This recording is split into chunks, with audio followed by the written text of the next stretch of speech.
Câmara aprova texto base do projeto que viabiliza a privatização dos Correios.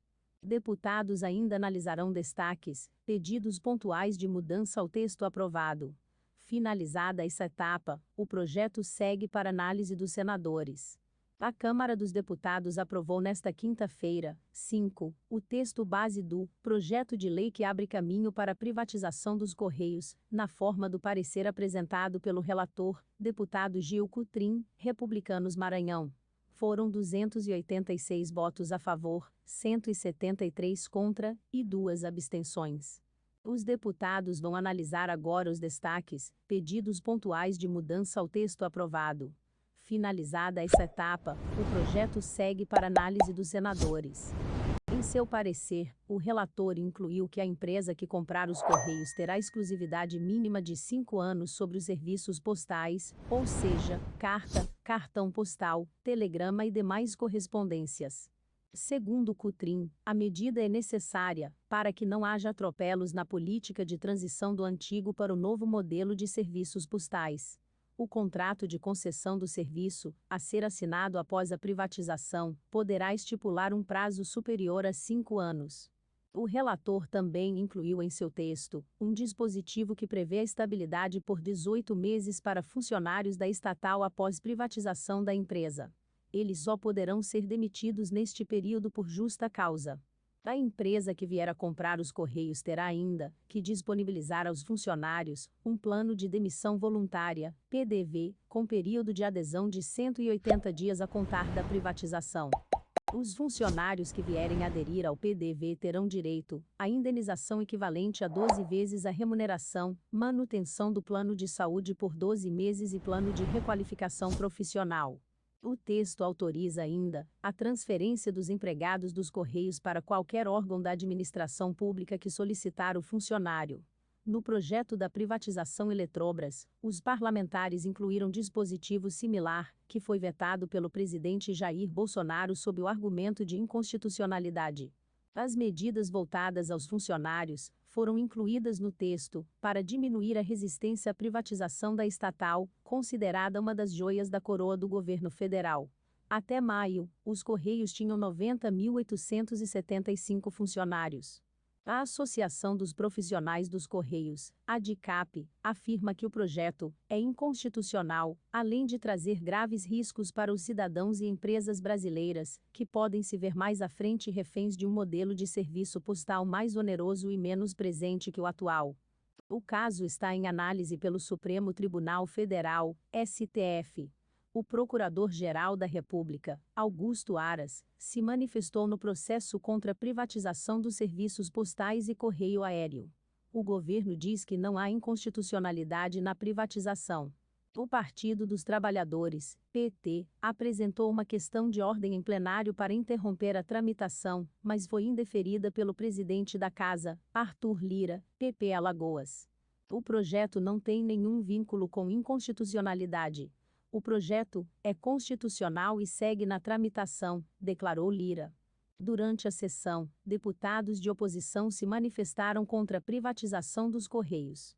Eles afirmam que a estatal dá lucro, e por isso, não deveria ser vendida, e que o setor postal deveria ser mantido como monopólio da União.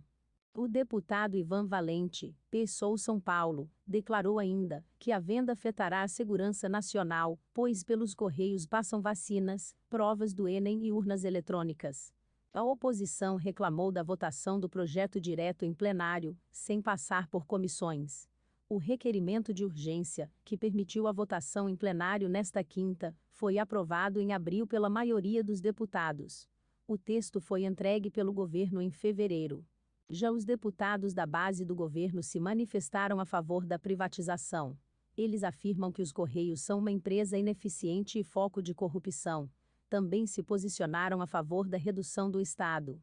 A venda dos Correios é uma das prioridades do governo para o ano que vem, ao lado da privatização da Eletrobras, já que, até o momento, a prometida agenda de privatizações pouco andou. O que se pretende com o projeto de lei é inserir os Correios nessa nova sociedade do século XXI. Moderna, conectada, online e ubíqua, afirmou o relator, Gil Cutrim, Republicanos Maranhão, ao ler seu parecer em plenário. Os números contábeis, financeiros e de prestação de serviço demonstram que os Correios perderam o vício e não conseguiram se modernizar diante dos desafios da revolução tecnológica que estamos vivendo, completou. O projeto abre caminho para a privatização dos Correios ao criar um marco legal para o setor postal. O modelo escolhido pelo governo para privatização e previsto no projeto foi a venda de 100% da estatal. O leilão está previsto para o primeiro semestre de 2022. O governo chegou a cogitar dividir a empresa por regiões e tipos de serviço, mas desistiu, diante da inviabilidade econômica. Também desistiu de abrir capital e de manter participação na empresa privatizada. O nome da versão privatizada dos Correios terá de ser Correios do Brasil, conforme previsto no projeto aprovado. Já a prestação dos serviços postais será concedida à empresa que comprar os Correios. A concessão é necessária, porque a prestação desse serviço é hoje um dever e monopólio da União, previsto na Constituição Federal. A Carta Magna também prevê a universalização dos serviços postais, ou seja, a obrigação de entregar cartas a todo o país, dever que foi mantido para os Correios privatizado.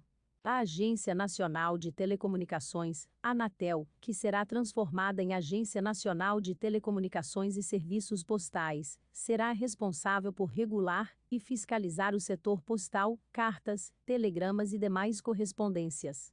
O texto aprovado prevê ainda que, a cada 5 anos, o governo vai promover a revisão do escopo do Serviço Postal Universal, com base em relatório do órgão regulador, que vai verificar a essencialidade de cada atividade. Sobre o preço do serviço postal, o relator incluiu no texto a previsão de uma tarifa social para atendimento dos usuários, que não tenham condições econômicas de pagar pelo serviço de cartas e telegramas. Cutrim previu ainda que o reajuste das tarifas do serviço postal terá periodicidade e índice de reajuste previstos no contrato de concessão, podendo incluir fator desconto.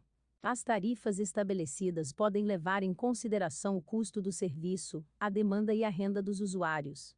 Atualmente, há um preço único para as cartas. As tarifas serão reguladas pela Anatel, que também ficará responsável pelo estabelecimento de critérios de qualidade do serviço.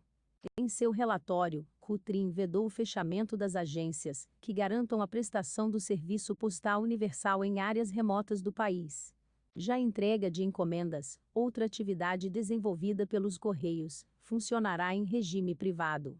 Com isso, a empresa que adquirir terá liberdade para definir preço e demais condições para o serviço de entrega de encomendas. Outras atividades que vierem a ser desempenhadas pelos Correios privatizados e que não tenham relação com o serviço postal, também funcionarão sob o regime privado. Se inscreva para acompanhar a cobertura completa dessa notícia e de muitas outras.